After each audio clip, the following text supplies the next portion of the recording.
Hey BookTube, how's it going? I'm Juan from Just One Reader, and today I am reviewing, finally, Harry Potter and the Cursed Child, Parts 1 and 2. This is the script of the play that is currently in the West End. This was written by Jack Thorne, J.K. Rowling, and John Tiffany. So before I get on with the actual review, I just want to say there's going to be no spoilers whatsoever in this entire video, so feel free to watch it even if you haven't read it or seen the play. Now, I'm obviously a huge Harry Potter super die-hard fan. It completely obsessed me for more than half of my life. So I was eagerly looking forward to it when the news that Harry Potter and the Cursed Child was going to be a thing actually came out. But I also felt kind of iffy about it, honestly. Of course, everyone craved for more Harry Potter and more information and just, going back to these characters and these places and this wizarding world, I guess, was what we all wanted and needed, but was it really necessary? I think, well, I'm gonna go into that later in more depth, but I honestly think that was kind of unnecessary. So I felt kind of iffy because in one side of myself, I felt like, yes, I need it. I want to know what happened. But another part of me was like, this can be harmful. And it was harmful, in my opinion. So this book was published on July 31st, which was 2 days ago. Because I live in Mexico City, I could not get my copy at July 31st, but I got it yesterday, August the 1st. I read it yesterday. I tried making a review. Multiple times I tried and I failed because I was always very angry or spoilery or biased, and now I think I've cooled down just a little bit, just enough so I can tell you my summarized opinions in a non-spoilery way, sort of in a more objective way. So let's just jump right in with the pros, what I actually liked about this book. First of all, I actually liked that it was not a novel. I thought that reading a play is something that I don't do nearly enough, and it's always fun to play a little with the format and with different types of literary elements. So, reading a play was really fun, and seeing the characters interact in this dialogue play format was actually kind of fun, and I actually enjoyed reading a play instead of novels, which that's all I read. I read novels and that's it. So I think that was actually cool. It was a different experience. It reads very differently. So another thing that I actually liked about this book were some information dumps that they dropped at the beginning about like which Hogwarts houses some of the kids and some of the characters were sorted into, or what jobs some of the original Harry Potter characters got as grown-ups. I thought that was interesting. I agreed and enjoyed and liked most of them. I thought they were interesting choices, and I think they could have made for a much better story than this actually was.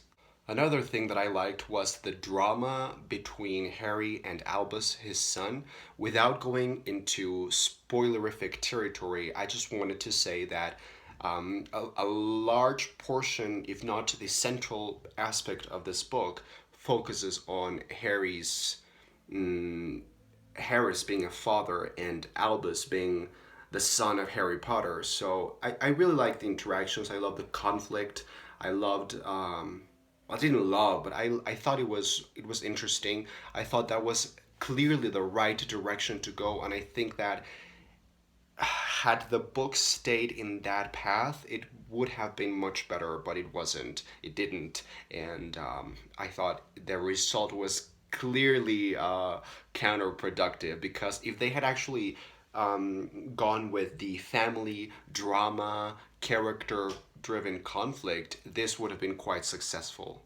And the last positive thing that I want to say about Harry Potter and the Cursed Child is the character of Scorpius Malfoy is really interesting. I really liked him. He was my favorite thing by far from this entire script. I really liked him. It was so unlikely.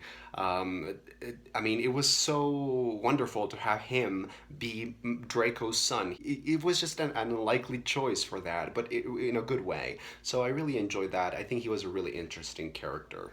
Now let's get on with the cons. So these are all the negative things that I found in the script. So first of all, the plot. The plot involves a lot of ridiculousness. I'm sure on stage it looks amazing and really different, but as a script in written format, it felt stupid, pointless, ridiculous, and of all the plot devices available, why did you go for time travel? Again, I'm not going to spoil anything, but the biggest plot device in this entire thing is time travel.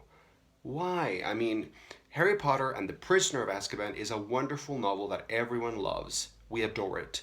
But time travel, when they use the time turner at the end, that probably should never have happened because it opened up a lot of dangerous doors to very risky places, and that's actually something that got a lot of criticism for J.K. Rowling. I don't think that the whole issue of time travel was handled very properly in the Harry Potter universe overall. I think it was a mistake in the first place.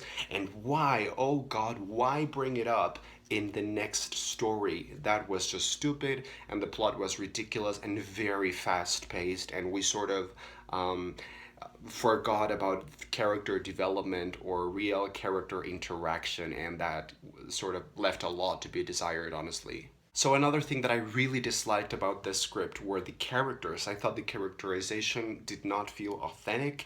I thought that none of the characters really felt or acted or said things the way that they should. Like, they didn't really feel like the complex characters that we know and love, but more like caricatured versions of themselves, which I can get because it's a play and you kind of need a character such as Ron to bring in the comedy relief, or you need a character like Harry to bring in some drama, or you need a character like Ginny to just kind of be there and be like a motherly figure.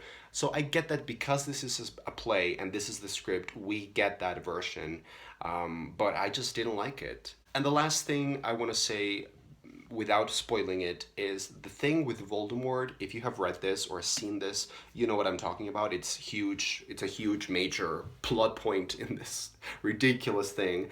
The thing with Voldemort that is revealed in this was just stupid. I actually wanted to throw the book away and burn it. That's how angry I got with this weird discovery about Voldemort's life.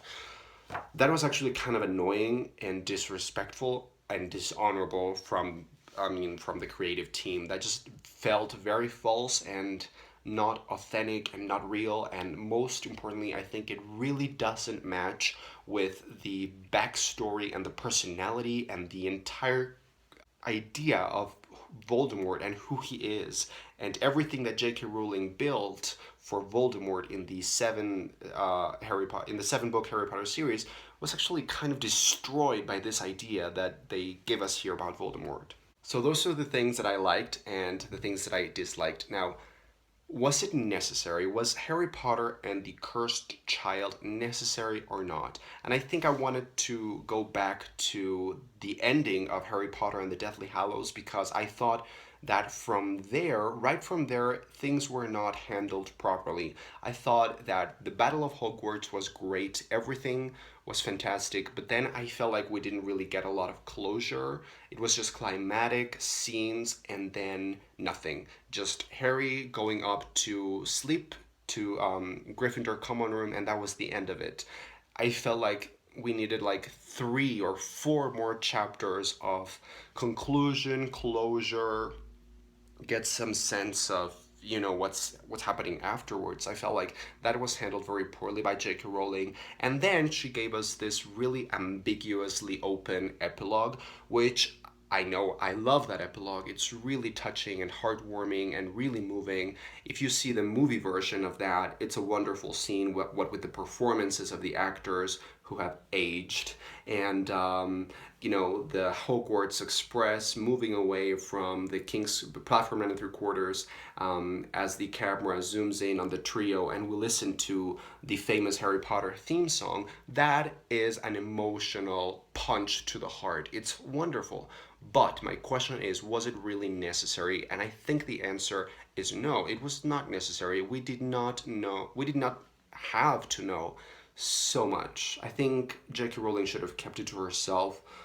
A lot of things, particularly this, I just, no, yeah, this it's true what some people are saying, that this read like very bad fan fiction, and like J.K. Rowling just wanted to explore what happens to some of the characters and what could happen if, and I think that was a mistake from her. But J.K. Rowling is only human, and we have to learn that, she is J.K. Rowling and she can make mistakes and she can play with these characters because these are her characters and this is her universe that she's created. So she can do whatever she wants, I guess. But I felt that it was kind of tacky, tasteless, it was not well done, and I really didn't like it. Okay, now, should you read Harry Potter and the Cursed Child? I would say go ahead, read it, give it a try. Some people have liked it more than I have. Some people have liked it even less than I did. So I think the matter here is just how critical you are of something Harry Potter, because let's face it, I really wanted to make myself love it, but there was just no way. There was just no way. So I think it doesn't matter if you read it or not, it's not going to kill you, but you do have to be very critical of it. Now, would I see the play? Absolutely yes. I think that as a script, it sucked. I hated it. I literally hated it. But as a play, I'm pretty sure the visual effects are out of this universe. The performances of the actors, the staging, the sets, the direction, I'm pretty sure those things are fantastic, and that's why the play has been getting really great reviews all over. So I really would love to see the play. I think it would translate very different on stage and it would make for a very different experience altogether. And so my final conclusions on Harry Potter and the Cursed Child are, my rating 1 star out of 5 stars, and I am being generous. And my general thoughts, if I had to summarize them, this should not exist.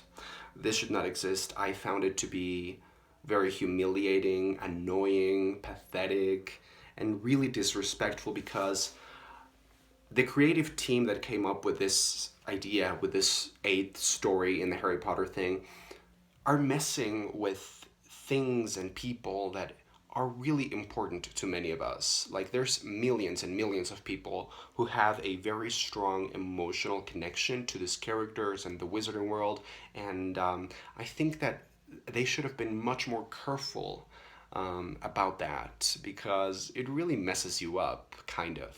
So yeah, there you go. That was my very honest, if somewhat harsh review on Harry Potter and the Cursed Child. I don't know what to say, really. I really wanted to like this, obviously, and I'm really looking forward to the new trilogy, Fantastic Beasts and Where to Find Them. But this was just not for me. And if you just look right away, just from looking at the cover and the title and everything, immediately the artwork is very indicative of, it has a different aesthetic, it has a different look. It just doesn't really feel like the original recipe Harry Potter. It doesn't really feel like Harry Potter to me, and that's eventually what I want to do. I want to be able to look back 10 years from today or 20 years from today, and when I think of Harry Potter, I don't want to think about this. I want to think of the actual Harry Potter, what Harry Potter means to me. And I know that this was written partly by J.K. Rowling, so this is canon, technically, but I just would much rather separate it from what I consider to be Harry Potter. That was my review, guys. Thank you very much for joining me. Please comment down below so we can have a good conversation and discussion about this, and I will see you on the next video.